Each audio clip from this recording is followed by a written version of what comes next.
Brazil's history has been expressed through its national passion for music. Samba, the country's dominant musical style, was used by politicians in the 30s in an attempt to create unity and a sense of national identity in this vast multiracial state.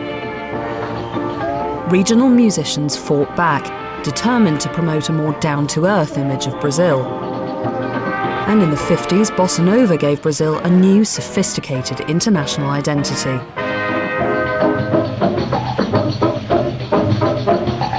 But in the 60s, everything changed.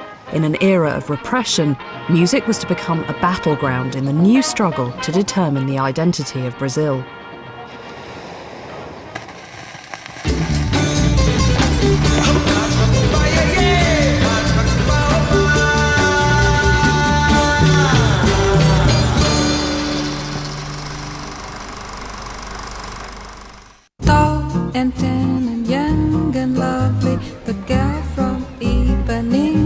Walking, and when she passes, each one she passes goes.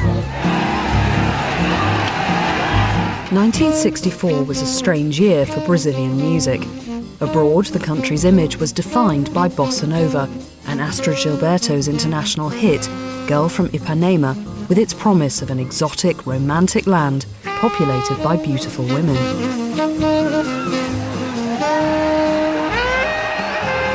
In Brazil itself, the mood was very, very different.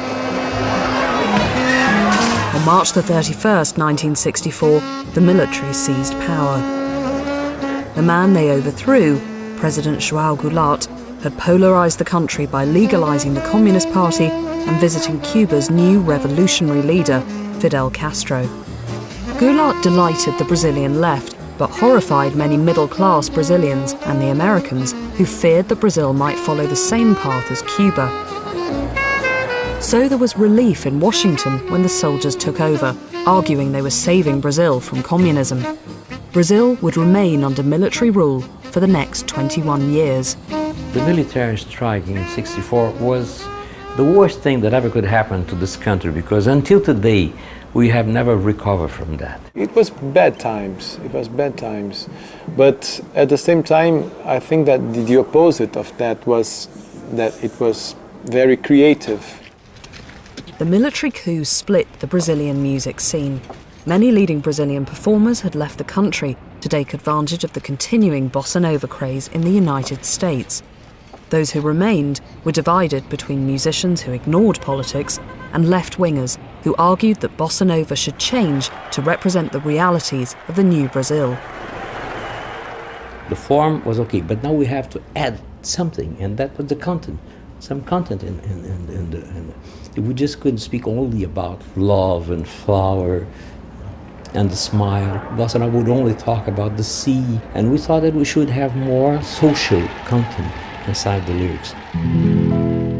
Nara Leão, who'd been known as the muse of bossa nova, became the face of this new protest movement. Instead of singing about love and the sea, she now chose songs about hardship, or a lament written by a black singer from the northern farmlands. Eu sou pobre caboclo, ganho a vida na enxada. O que eu colho é dividido com quem não plantou nada. Quando o Brasil inteiro começou a cantar samba, Nara foi cantar bossa nova. Então Nara, a gente chama Nara, estava sempre na contramão. Era uma pessoa muito inteligente, muito na frente da gente. Mesmo os olhos cheios d'água. They used to call her the muse, but that's wrong. She's not the muse. She was a musician. She could play, she could sing. Vou pro Rio carrega massa pros pedreiros em construção. The left-wingers championed what they saw as authentic Brazilian music, music of the people that came from the city slums, the favelas, or the countryside, and had no foreign influences. During the 60s, these favelas doubled in size as more migrants moved from the countryside to the increasingly industrialized city.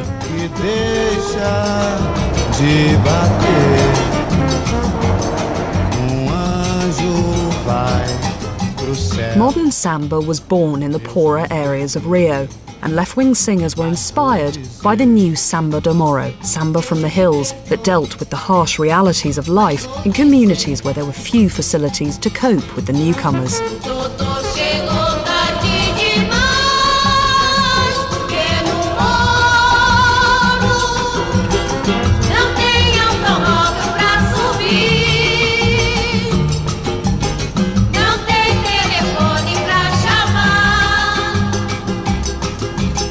E não tem beleza pra se ver.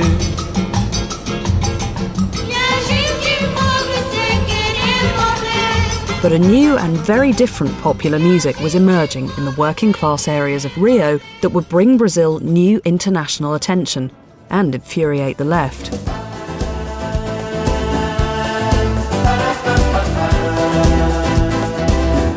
Jorge Ben, who later changed his name to Jorge Ben Jor, made use of electric guitars condemned by the left because of their association with America and foreign influences.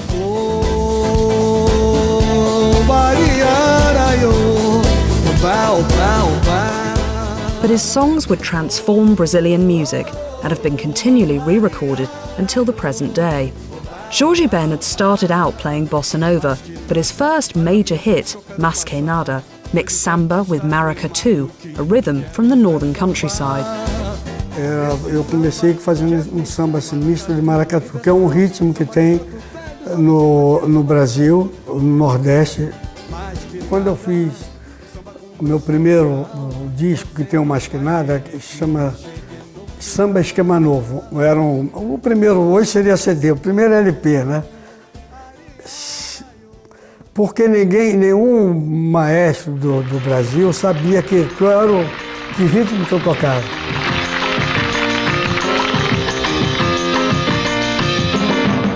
Mas Que Nada became one of the most successful Brazilian songs of all time. In 1966, it was re-recorded in America by Sergio Mendes, who'd moved there to take advantage of the bossa nova boom and developed a highly commercial new style by bringing two female singers into his band. Mas que nada, sai da minha frente que eu quero passar, pois o samba está animado, o eu quero é samba. Este samba que é misto de maracatu, é samba de preto veio, samba de preto. Mas Que Nada became a top 10 hit, the first Portuguese-language success in American pop history. That song, Mas Que Nada, is magical. I told Jorge Ben the other day, I saw him in LA, and I thank him for writing that song because it's not many songs like that. I mean, a song that everybody can sing along with, and it's so simple and it's so catchy. It's like, and it's all over the world. You go to Japan, I go to Japan every year and I play, Mas Que Nada is like the national anthem. Mas que nada, Mas Que Nada has been re-recorded over 200 times. It's been used as a football anthem, though the lyrics have nothing to do with football, and has been given a hip-hop treatment by the Black Eyed Peas.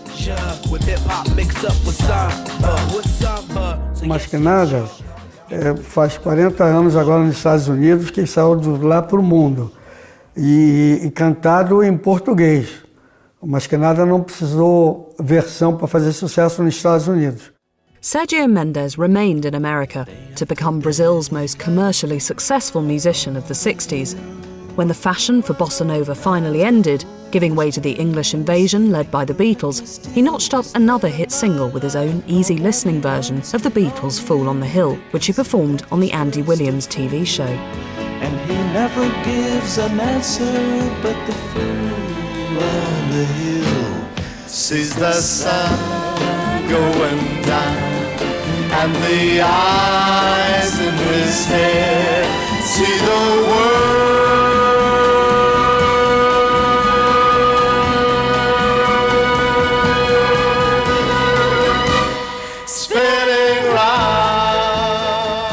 Sergio Mendes ensured that the international image of Brazil was still that of an easygoing exotic paradise. But back in Brazil, the reality was rather different.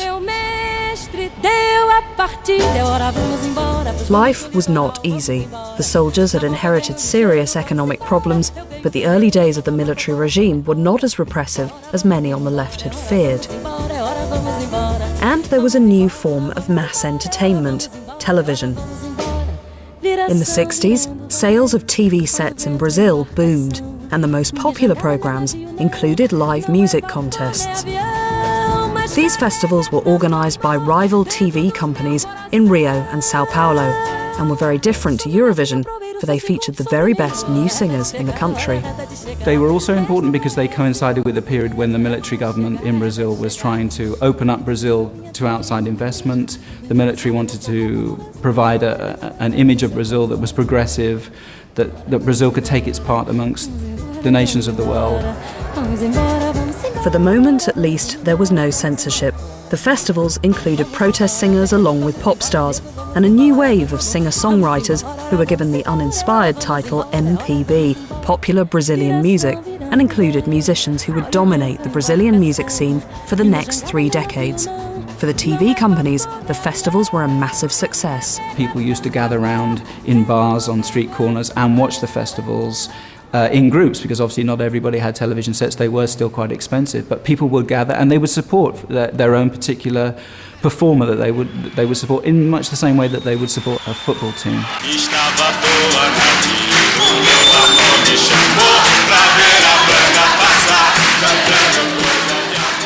In 1966, the co-winner of the TV Record Festival was Chico Buarque, who became an instant star with A Banda.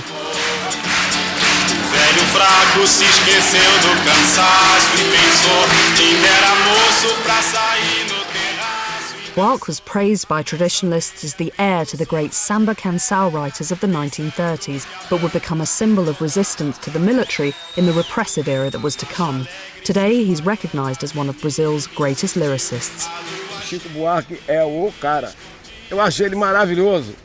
Eu tenho que agradecer. E tô cantando com ele lá, eu tô me sentindo Coutinho foi que jogou lá do Pelé. The new singer-songwriters were predominantly male. Female singers were expected to cover other people's work.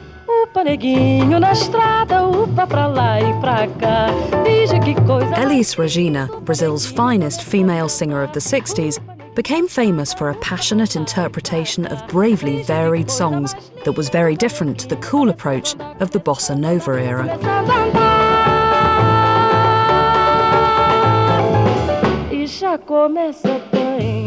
Elis Regina foi e é até hoje a maior cantora do Brasil, sem dúvida nenhuma.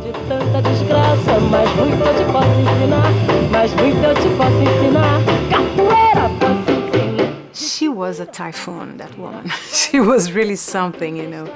She was unpredictable. She was a genius, absolute genius. She was, I think, the best singer I've seen in my life performing live. She also became famous for her wild lifestyle and died of a drug overdose while still in her 30s. Mas eu descobri nos últimos momentos que eu trabalhei com ela que Elis viveu uma vida inteira na metade de uma vida.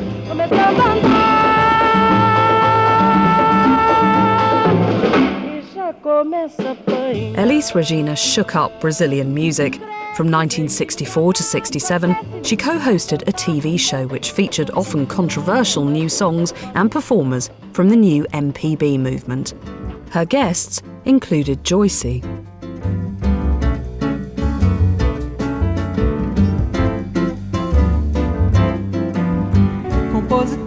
Compositor, mas como é que vive o compositor?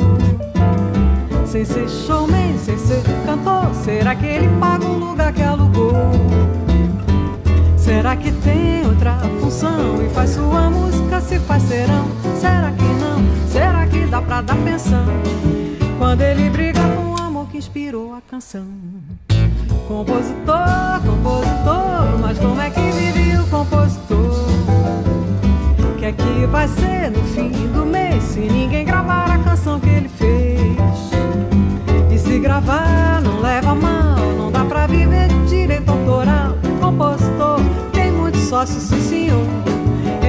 sociedade, Leão, gravador, editor. Joycey was one female Brazilian singer who dared to write her own songs. There were no women songwriters at all in Brazilian music. So the very first time when I appeared on stage, I was booed off stage. That was 1967, I was 19 years old, and it was a huge song festival with like 50,000 people in the audience.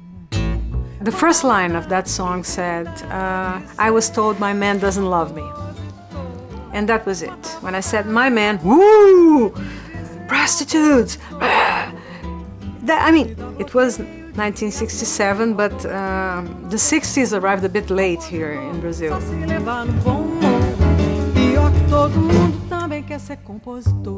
The television festivals became a battleground for supporters of the rival styles, protest music, pop, and MPB.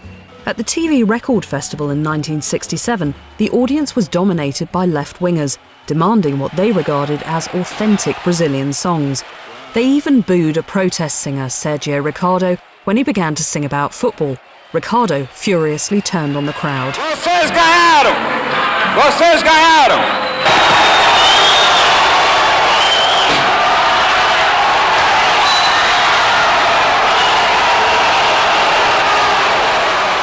Nasceu Maria, quando a folia. This became known as the Festival of Booing. Roberto Carlos, the most successful pop star in Brazilian history and the host of a highly successful TV music show, was of course given a hard time. Nasceu Maria no carnaval. And the winner, predictably enough, was a singer associated with the left wing, Edu Lobo, with a cheerful anthem, Ponteo, that expressed hope for change.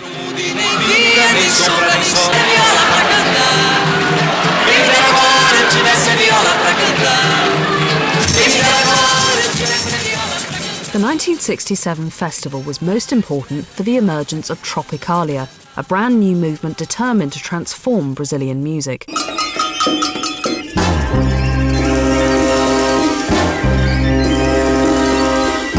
Sobre a cabeça os aviões, sob os meus pés os caminhões. It was headed by Gilberto Gil and Caetano Veloso, two friends who'd moved to Rio from the northern city of Salvador, but aimed to break what they saw as the stranglehold of Rio on Brazilian music. They were opposed to the military dictatorship, of course, but also opposed to what they saw as the dogmatic elitism of the left. They planned to create a new, distinctively Brazilian style by mixing rock music from the West with different styles from right across Brazil. Gilberto Gil was deliberately provocative, working with a rock band, Os Mutantes, who used electric guitars, hated by the left, for the first time at a song festival on Domingo no Parque. O rei da brincadeira, José. O rei da confusão, João. Trabalhava na feira, José. Outro na construção, João. A semana passada, no fim da semana, João resolveu não brigar no domingo. Caetano Veloso was also controversial. He upset left-wingers who thought his song, Alegria, Alegria, sounded too American, though it became such a success that he acquired pop star status. O sol se reparte em crimes, espaçonaves guerrilhas, em cardinales políticas. Eu vou em caras de presidentes, em grandes beijos de amor. The main aim of Tropicalism was really shake the environment, the musical and cultural environment.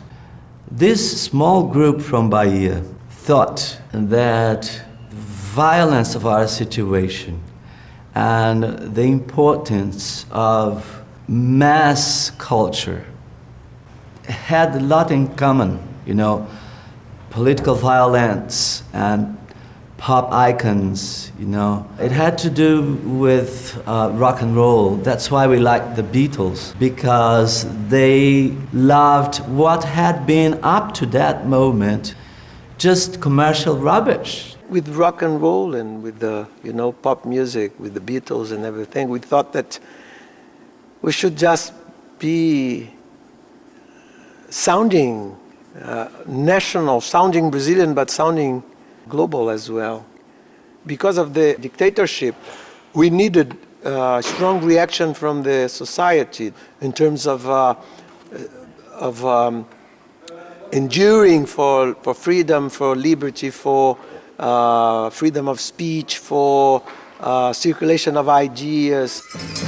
Eu organizo o movimento, eu oriento o carnaval, eu inauguro o monumento no Planalto Central do país.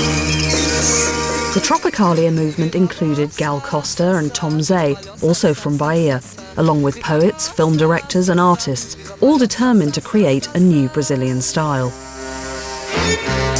Their philosophy involved cultural cannibalism, devouring different influences to create a new style.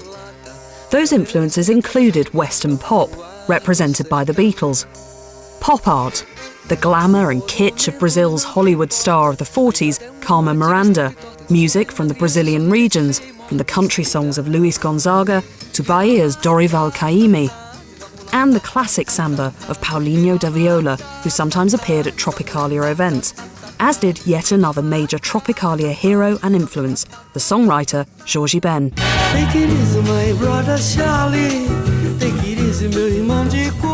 He was the embryo of the very thing we were trying to do consciously.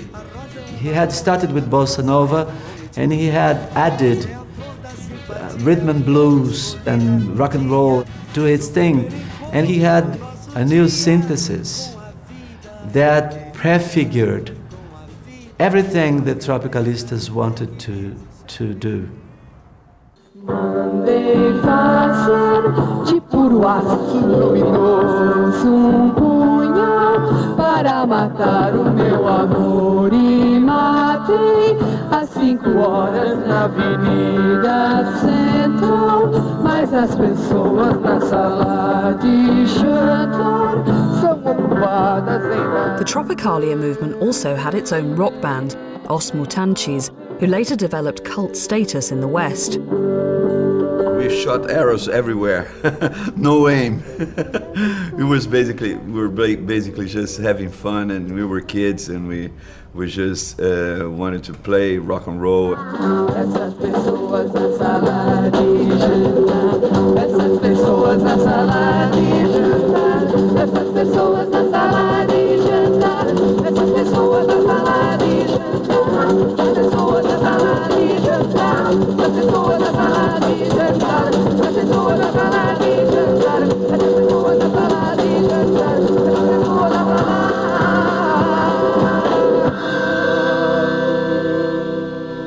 Os Mutantes were amazing because they were very young, and we were beginning to love rock and roll through the Beatles, and they sounded to me at the time not an imitation of the Beatles. They sounded like something almost just as creative in the same in the same line,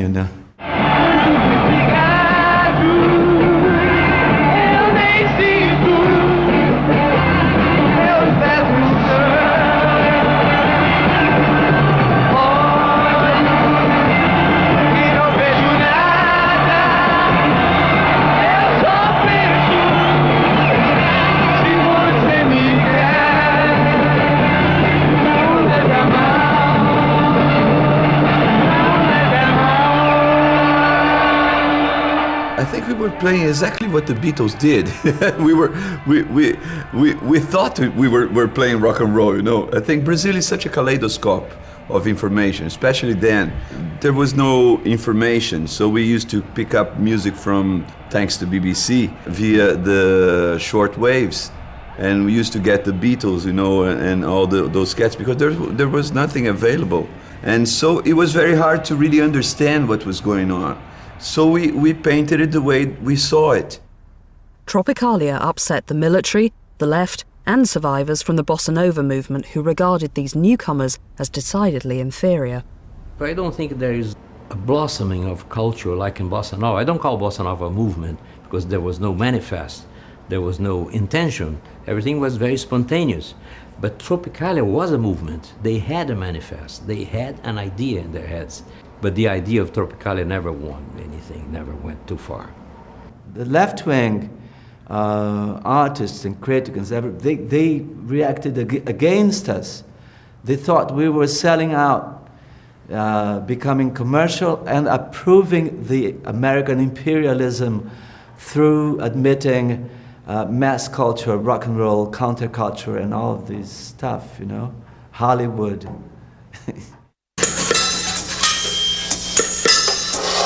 So where did Tropicalia find an audience? Tom Zé argued that its followers came from a quite different section of Brazilian society who were open to new ideas. Então, nós podemos dizer que tinha 3 tipos de pessoas. A direita, a esquerda e as pessoas que estavam inocentemente capazes de ser conquistada pela estética, pela curiosidade, pela novidade.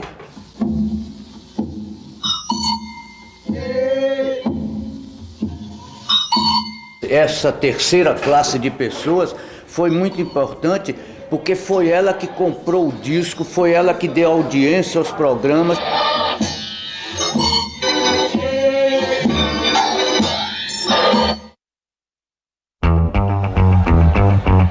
The timing was right for a new internationally influenced musical movement. 1968 was a year of global upheavals, and rock music provided the soundtrack.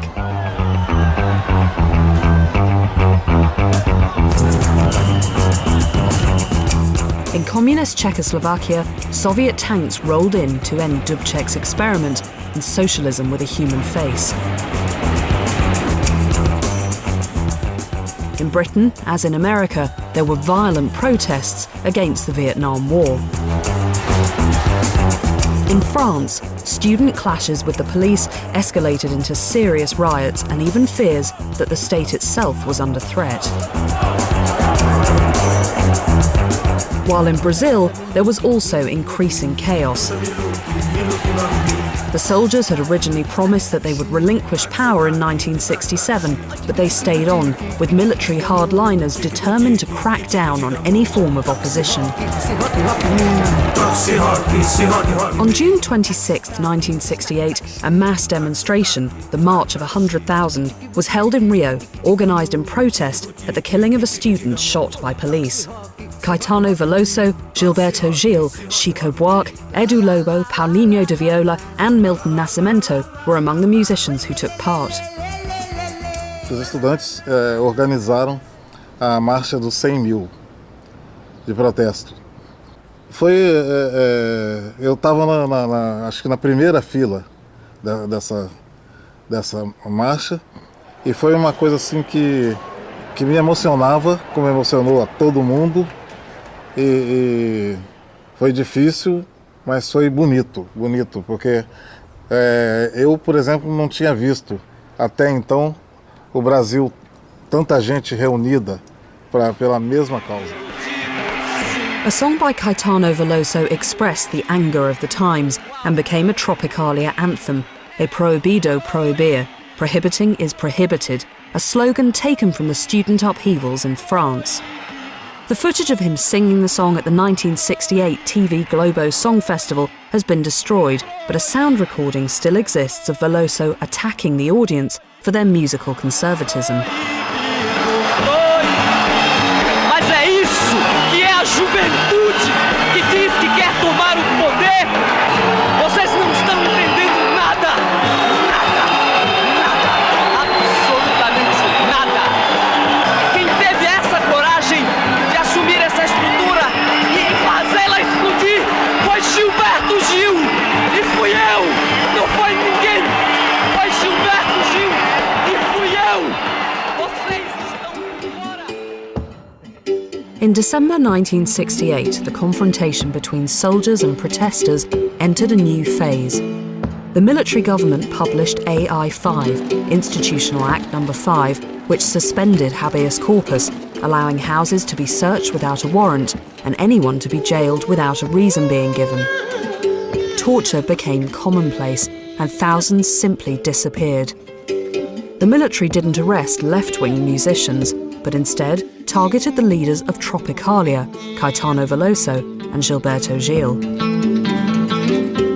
What scared and what bothered the military was basically behavior, you know? The way, we were sort of dressing and manifesting and dealing ideas, you know, trading ideas, that sort of thing. The behaviorist revolutionary element. On December the 27th, 1968, Gil and Veloso were detained in Sao Paulo and driven to Rio, where they were held without charge.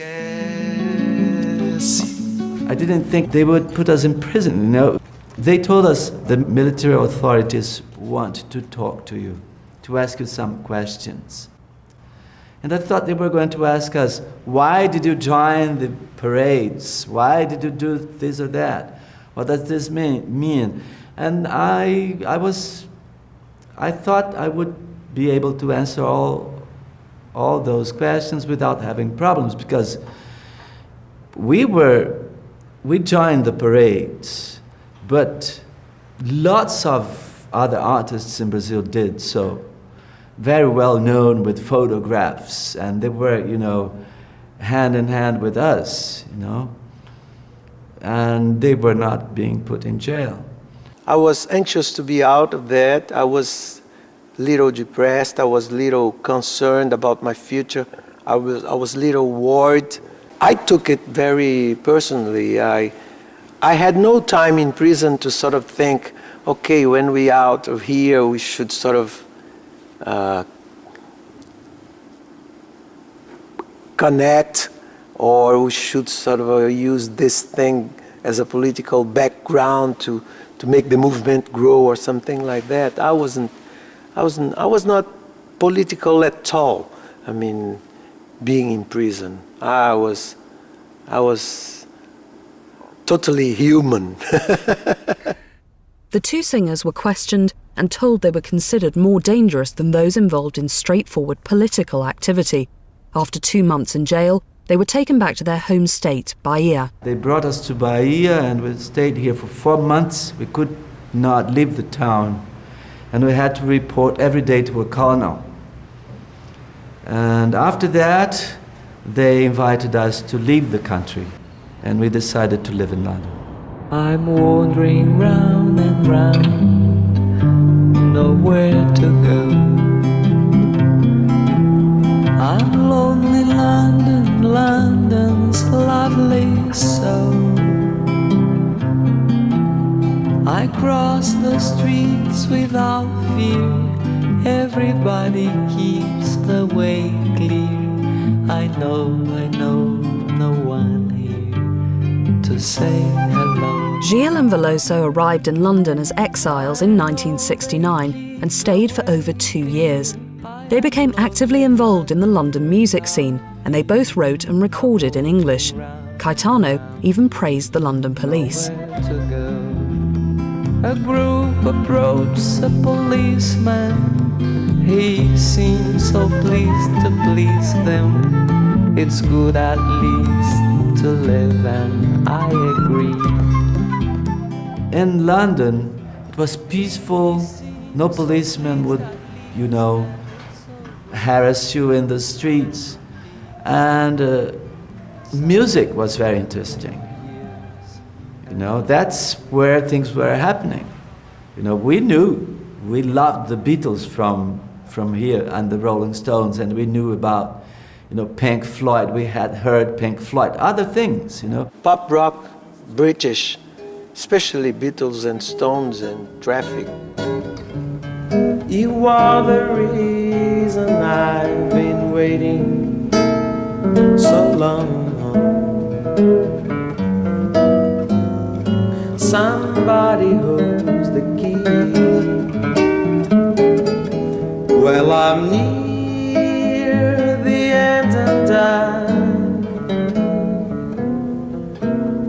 just ain't got the time.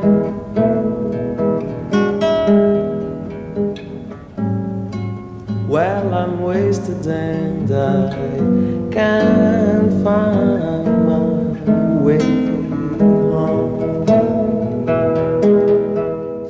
And then the reggae, the West Indian scene sort of starting in Notting Hill, we caught the first moments of that thing happening.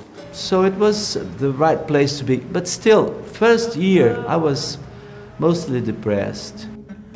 Leave your mind at home. Even so, Veloso and Gil made the most of their time in exile.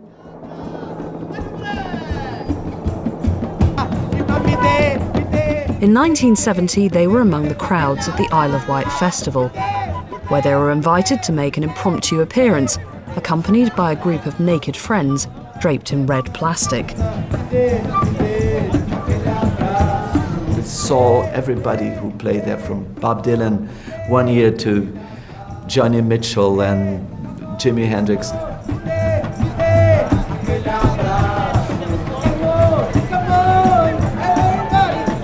In fact, we sang. It was very funny. Somebody saw us and they invited us to sing one of those afternoons.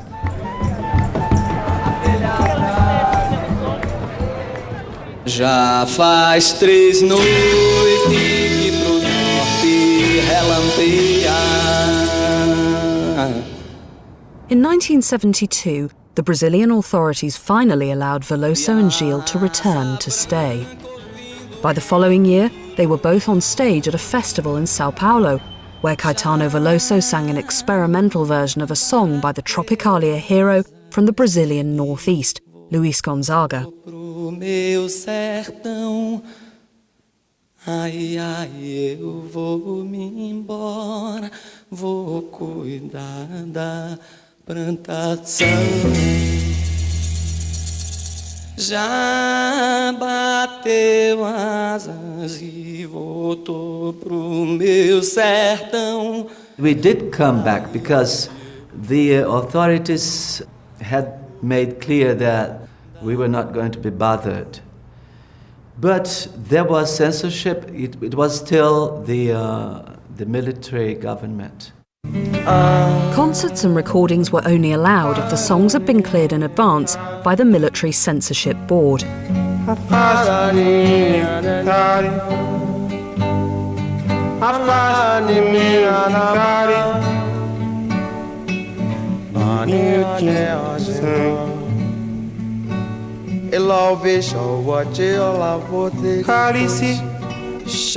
At the Sao Paulo festival, Gilberto Gil joined with Chico Buarque, who'd spent a year in Italy and returned as a favourite target for the censors.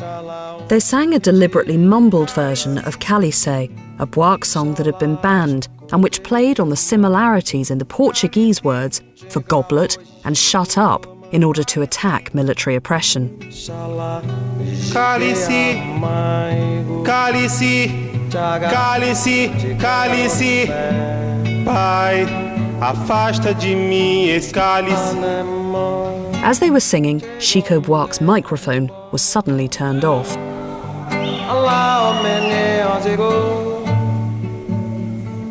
De vinho tinto de sangue. Alô? Alô, alô, alô.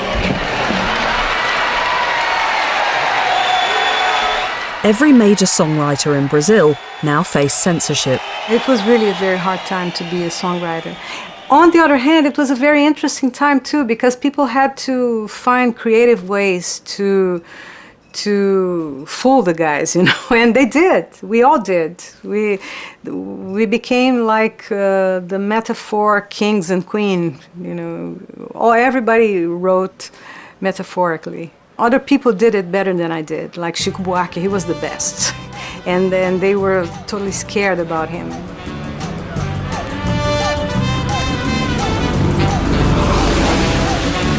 Moro num país tropical, abençoado por Deus e bonito por natureza.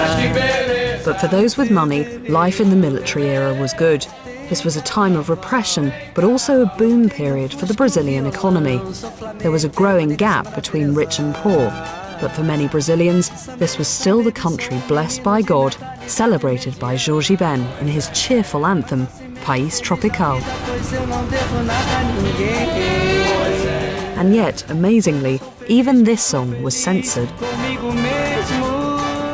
País Tropical, eu fui chamado porque na época eles pensaram que eu estava mandando alguma mensagem para o pessoal, não terrorista, não era terrorista, o pessoal que fazia guerrilha no Brasil. Quando eu cortei as mó num patropi, abençoar por de e buni por nature. Eles pensavam que esse era um código que eu estava mandando para os. Mas eu não, eu estava inventando uma maneira de cantar, né?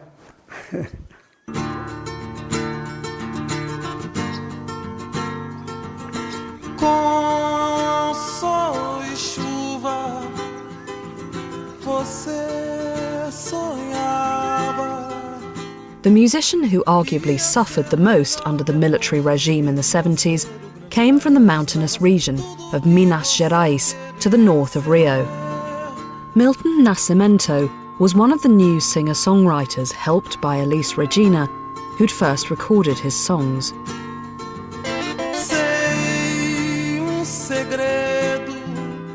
Milton came just after tropicalism, and he's very much a person from Minas. Only somebody who grew up in Minas could be like that. You know, he already had the influence of the Beatles, and then modern jazz and traditional Latin American and black Brazilian things, and all these things put in such an original recipe. Milton Nascimento tem uma importância muito grande para mim. Ele nem sabe disso. O canto dele é um canto especial, né? Na minha opinião, é um canto muito especial. E assim, ele passa tudo que ele passa tudo que ele escreve, tudo que ele sente quando ele canta. Eu tenho esses peixes de coração.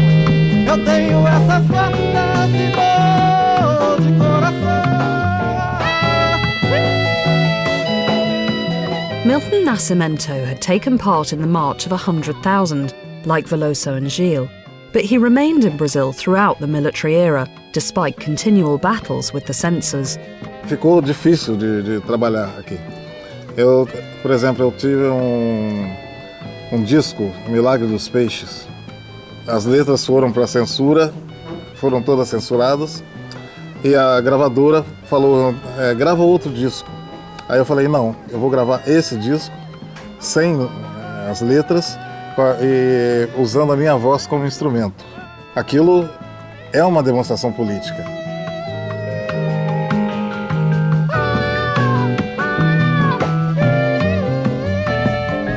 The military took their revenge by harassing Nascimento. In the early 70s, he was estranged from his wife and son who were living in Sao Paulo, and he was phoned, warning of the consequences if he tried to visit his family. O telefone tocou e era uma pessoa da ditadura dizendo que eu estava proibido de ir a São Paulo, principalmente na rua tal, onde morava minha esposa na época e meu filho, porque se eu fosse, que eles iam raptar meu filho sem volta, matar o filho. Mas eu não liguei para aquilo. Fui mais umas 3 vezes, e tal, quando eu cheguei em casa no Rio outra vez, o cara falou assim, olha, essa foi a última vez, é o último aviso. Se a gente te ver aqui, ele vai sumir para nunca mais. Aí foi o mais horrível aconteceu na minha vida. As pessoas não entendiam por que eu bebia tanto, por que eu não ia a São Paulo, e mil coisas, e eu não podia falar nada. Nem para minha mãe eu não podia falar nada. Milton Nascimento never went to see his son. He survived the military era to become one of Brazil's most successful international artists. Mas é preciso ter força, é preciso ter raça, é preciso ter gana sempre. Traz no corpo a marca Maria, Maria, mistura dor e alegria. He's credited as one of the key figures responsible for popularizing Brazilian music in America and around the world. We owe it to Carmen Miranda, Antônio Carlos Jobim, and Milton Nascimento, mostly, these three.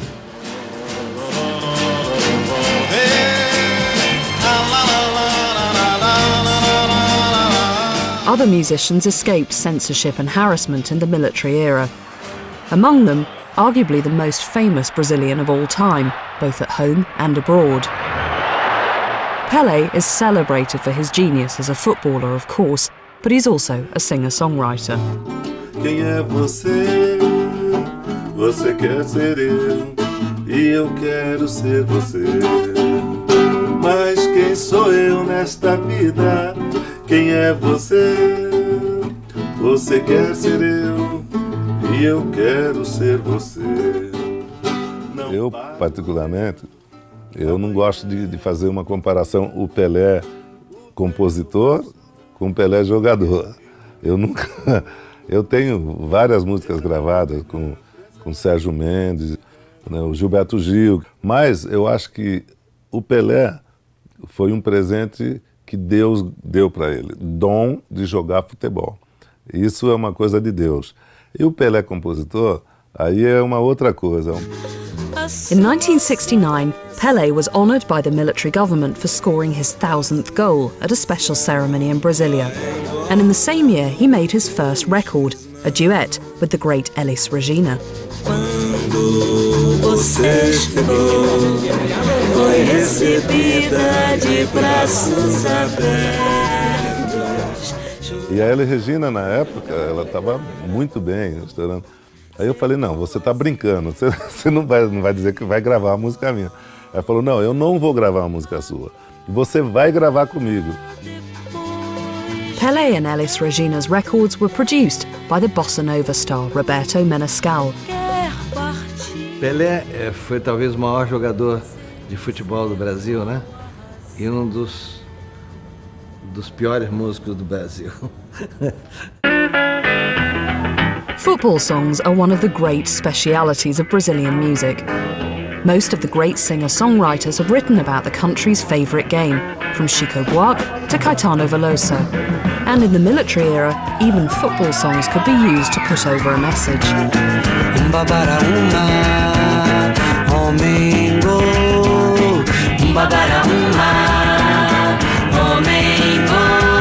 Jorge Ben's Ponta de Lança Africano, Umba Bara Uma, is one of Brazil's classic anthems, written in the early 70s in praise of a black football star, an African striker. It appeared on the album Africa Brazil, which marked a new development during the military era, the rise of black consciousness, reflected by Jorge Ben's growing interest in mixing samba with black American funk and African styles. A África teve uma influência na minha música e a minha mãe sempre cantava para mim as músicas que ela sabia, que aprendeu, africana, e eu sempre gostei desse som. E depois eu conheci os ritmos africanos, como o ritmo da África do Sul. This was a period when black communities across the Americas were taking renewed interest in their African roots. In the United States, it was the era of black pride and an emphasis on black history, while in Africa itself in the early 70s, guerrilla fighters in Portugal's colonies of Guinea-Bissau, Angola and Mozambique were engaged in a bitter liberation war, a struggle closely followed in the former Portuguese colony of Brazil. All this had an impact on black Brazilians, particularly in Salvador, Bahia, which has the largest black population in Brazil. While singer-songwriters in Rio fought the military by trying to beat censorship, musicians in Salvador reacted by stressing their links with Africa. Playing a key role in this new movement was Gilberto Gil. Getting back That helped me to understand how African we were and how important actual African music would be for us, so that we could make the links and link the history.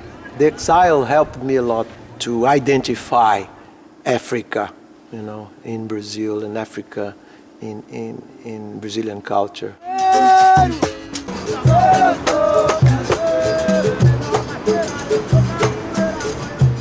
In Salvador, there are reminders of African culture everywhere. From the capoeira martial arts dance developed by the slaves to practice their fighting techniques without the Portuguese colonialists realizing what was going on, through to the candomblé religion, which is still widely practiced in Brazil, especially in Salvador, where the rhythms used in candomblé ceremonies influenced the earliest forms of samba.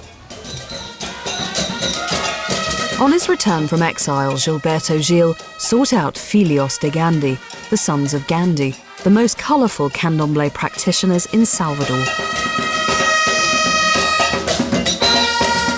They're a Bloco Afro, a black group who parade during Carnival, and they adopted their name when one of their founders saw a film about the Indian leader.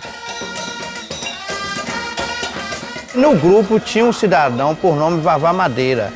Após assistir o filme, que era período carnavalesco, eles foram inspirados pelas vestes hindu. E daí o nome do filme, Gandhi, aí veio a ideia de denominar-se do cordão, ou seja, hoje, Filhos de Gandhi, de Gandhi.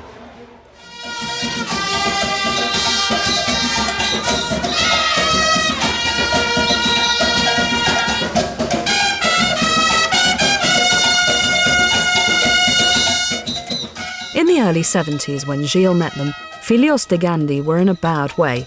They were the only Bloco Afro in Bahia, playing the African afoxé rhythm at their ceremonies, but they had few members and weren't even taking part in Carnival.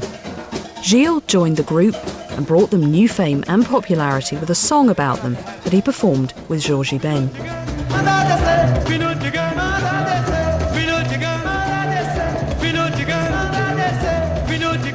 The song helped Filhos de Gandhi win new members and a new following.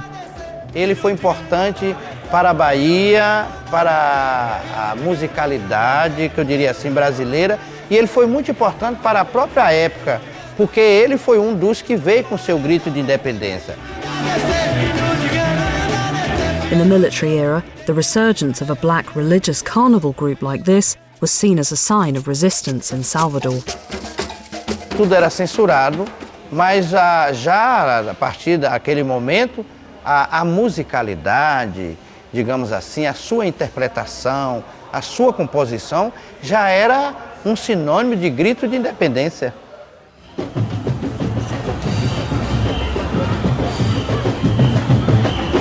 The renewed success of Filhos de Gandhi led to the formation of a far more militant, directly political Bloco Afro, Ile Aye, also praised in a song recorded by Gilberto Gil.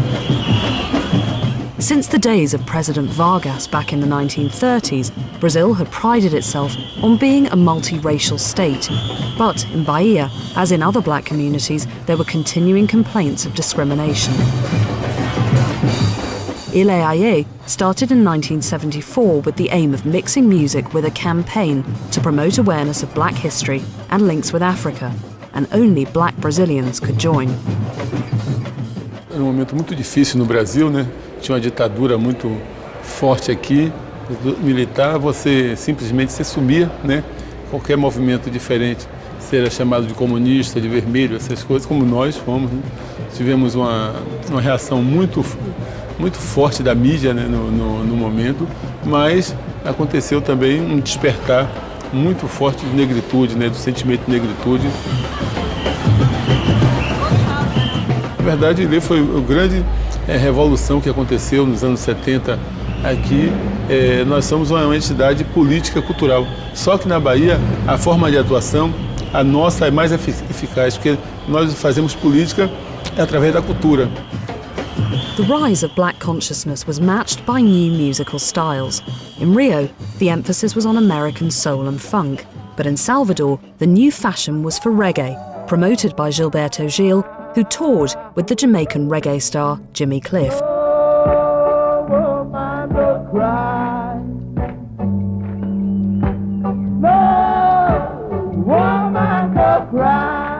we absorbed and we adopted reggae as a national rhythm for us. So we hardly consider reggae as a Jamaican thing or something. I mean, it's our thing as well. It's a Bahian, a Maranhão thing. It's a Carioca thing. It's a Brazilian thing.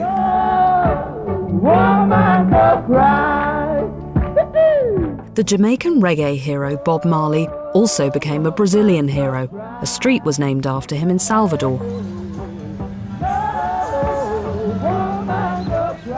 And in 1980, Gilberto Gil's version of Bob Marley's No Woman, No Cry became a massive hit in Brazil.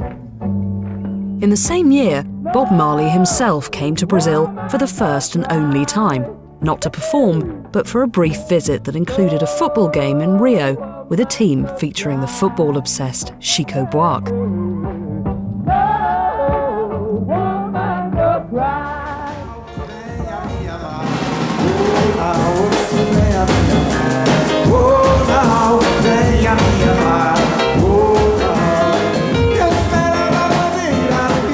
In Salvador, reggae mixed with the local samba styles to create a new fusion that would dominate the music of the region, the percussive samba reggae. The band who can claim to have invented the style are the Bloco Afro, Olodum, who started in 1979. The leader of the band at that time got the influence of the reggae, Bob Marley, Peter Tosh, Jim Cliff, and the fused with the traditional Bahia samba, and they make the samba reggae rhythm. It's the rhythm of the Olodum, It's now lots of artists play this rhythm, which is the fusion of the reggae from Jamaica and the Bahia samba.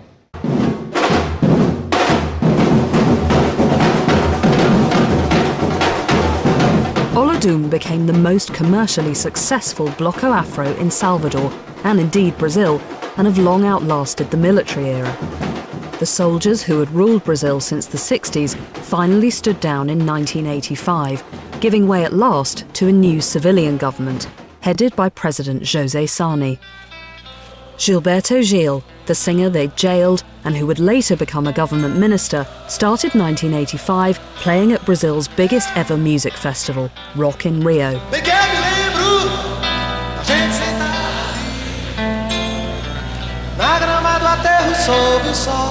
With the Tropicalia movement, he and his colleagues had set out to create a new music that would mix regional styles with international influences. Now, at the end of the military era, he had helped black musicians in Bahia break away from the cultural domination of Rio. The censors had gone, and Brazilian music became more varied and fragmented as musicians from the regions, the lawless Rio favelas, and the smart international circuit battled for their visions of the now democratic Brazil. Não chore mais, não chore mais,